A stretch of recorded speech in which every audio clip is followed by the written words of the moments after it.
This is the Wyrd Way. Wyrd is not something that can be explained by words alone. Poetry, imagery, intuition, and mostly an intimate knowing of the forces that move through and are intrinsic to all things are necessary. A quick note. Reading the following paragraphs can and will be a bit frustrating if you don't have at least some basic understanding of metaphysics and the different parts of the self. In this short segment, I will be referring to the Norse shamanic tradition as the basis of my own philosophy when trying to explain the structure and concept of Wyrd. And by the way, I will be referring to Wyrd as Wyrd, not as weird.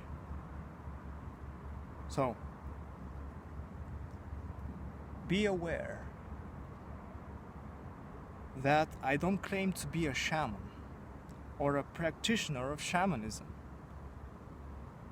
It just happens to be that I have a deeply rooted interest in anthropology, shamanic practices, and the metaphysical ideas regarding the web of Wyrd.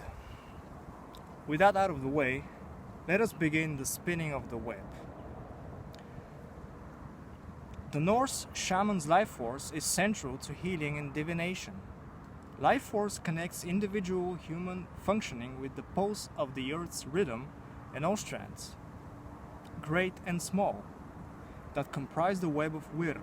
Nothing is separate. Omens, runes, synchronicity, all can be read as pattern pointers from which the weaving of Wyrd can be admired and from which connections between different parts of the patterns can be assumed, understood, or read. Our world began with ice and fire.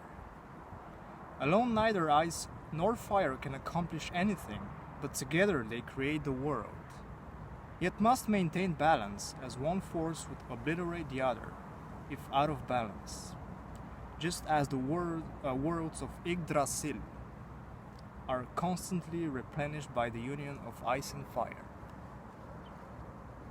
So they depend upon the balance and eternal cycles of night and day, winter, summer, woman, man, weakness, strength, death, life, etc.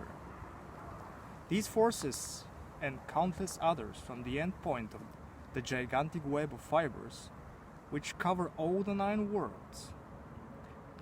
These forces and countless others form the end point of the gigantic web of fibers which covers all the 9 worlds. The web is the creation of multiverse forces and its threads shimmering with power and passing through everything. The Nornir, the 3 Norns, are the forces and powers that steward the whole process or steward the web. Wyrd is eternal and instantaneous. It is a constant and eternal change. Wyrd existed before all the gods and goddesses and all things, and will exist after them. Yet, it lasts for an instant because it is the constant creation of the forces and is constantly changing.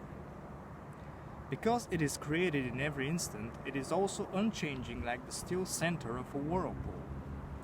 But we can only see the ripples. Weird stuff happening here, by the way. Strange noises.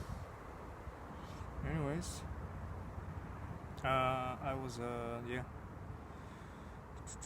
but we can only see the ripples dancing on top of the water. The pattern of Wyrd is like the grain in wood, or the flow of stream, never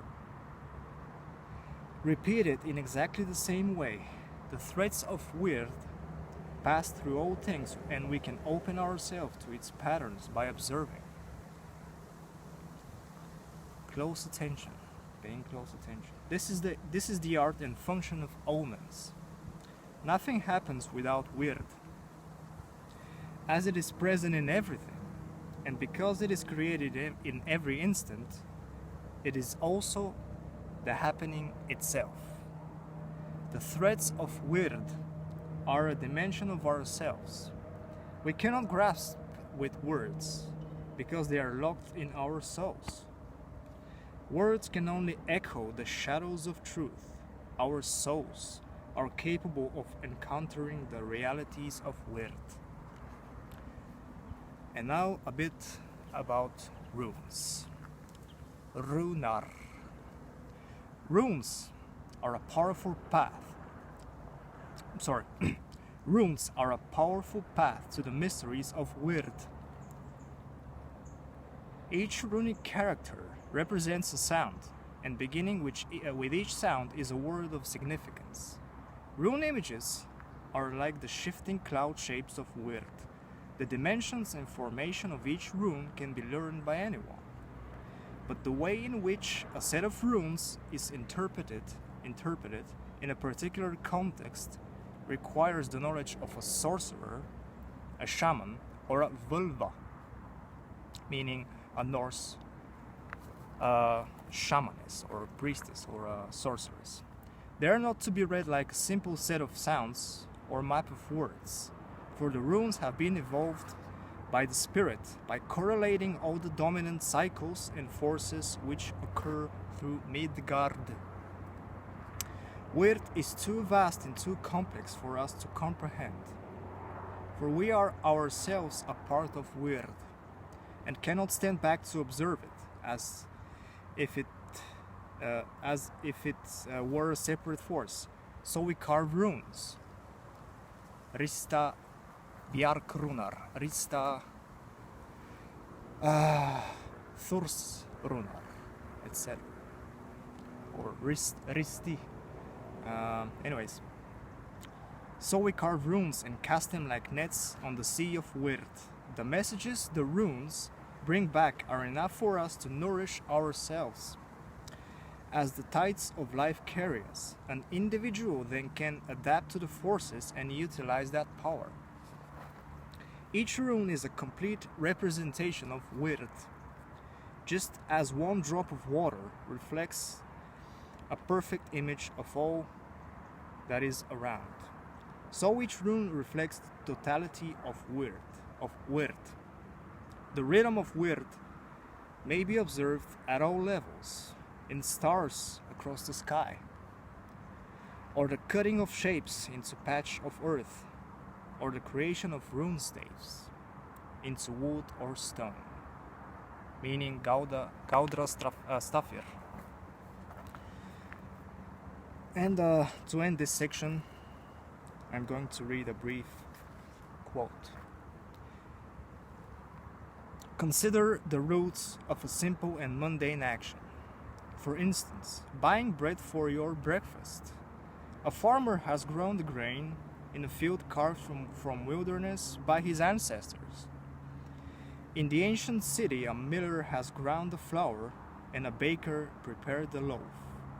The vendor has transported it to your house in a cart built by a cartwright and his apprentices. Even the donkey that draws the cart. What stories could she not tell if you could decipher her brain,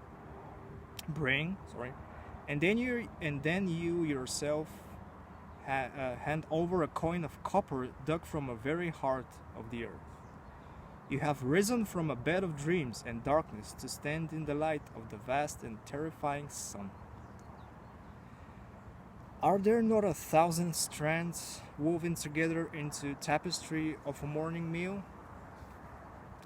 How then can you expect that the omens of great events should be easy to unravel? And that was a quote by Catherine Kerr. And I just read the section labeled The Wyrd Way from Heresy and Metaphysics by yours truly.